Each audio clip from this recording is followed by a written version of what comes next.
ماوەی 15 ساڵە بێدابڕان لە نێو کتێبخانەکەیدا کار دەکات. باس لەوە دەکات سلێمانی پێشەنگە لە ڕووی زۆری ڕێژەی کتێب و بڵاوکردنەوە و بە چاپگەیاندنی بە جۆرێک ڕۆژانە چەندین کتێبی نوێ دەهێننە کتێبخانەکان. بەم جۆرەش بە براورد بە شارەکانی دیکە لە سلێمانی جیاوازیەکی گەورە دەبینرێت. ڕۆژانە بەردەوام کتێبی تازە دەرەچێت تەنانەت لەم 1-2 ساڵەی کتێبی زۆر تازە دەرچووە چەندین دەستگا بەردەوام ڕۆژانە کتێبی تازایان دەرچێت لە هەموو بوارە جیاوازەکان هەم لە ڕووی کتێبەوانە لە زۆربەی شارەکانی کەش هەر بە هەمان شێوە وەکو هەولێر و کەرکووک و دووەکوانی کتێب دەرچێت بەڵام بۆ شێوەی سلێمانی زیاتر ڕێژەی دەستگاکانی زیاتر و کتێبی زۆرتر دەرچێت. سلێمانی بووەتە ماڵێک بۆ خوێنەران و نووسەران و شاعیران و ڕۆشنبیران کە زۆربەیان لەم شارەدا سەریان هەڵداوە، هەر بۆیە نازناوی شاری ڕۆشنبیری پێدراوە.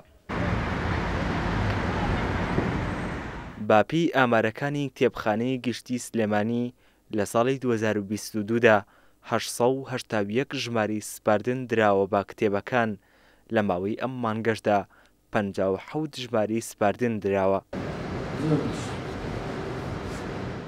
بەڕێوەبەری کتێبخانەکەش باس لەوە دەکات بەردەوام کتێبی نوێ لە شاری سلێمانی بڵاو دەکرێتەوە و ڕێژەی خوێنەرانیش بەردەوام لەم شارە ڕوو لە زیادبوون دەکات.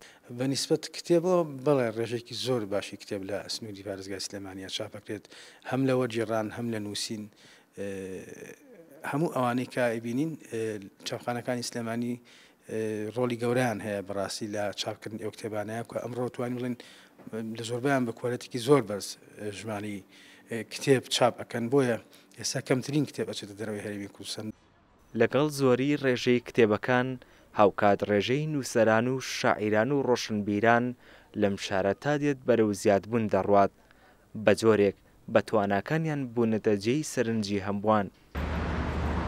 بەڕێوەبەری گشتی ڕۆشنبیری و هونەری سلێمانیش دەڵێت ئەم شارە هەمیشە گرنگی با ڕۆشنبیرانی داوە و پاڵپشتیان بووە، هەر ئەمەش وای کردووە سلێمانی ببێتە پێشەنگ.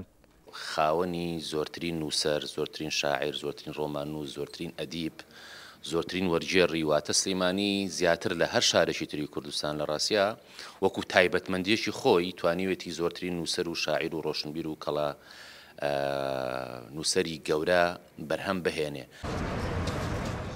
کلتور و ڕەهەندی ئەم شارە وای کردووە زۆرترین خوێنەر و ڕۆشنبیری تیادا کۆ ببێتەوە، بە جۆرێک لە شارە جیاوازەکانی هەرێمی کوردستانەوە ڕووی تێدەکەن بۆ پاڵپشتیکردنیان.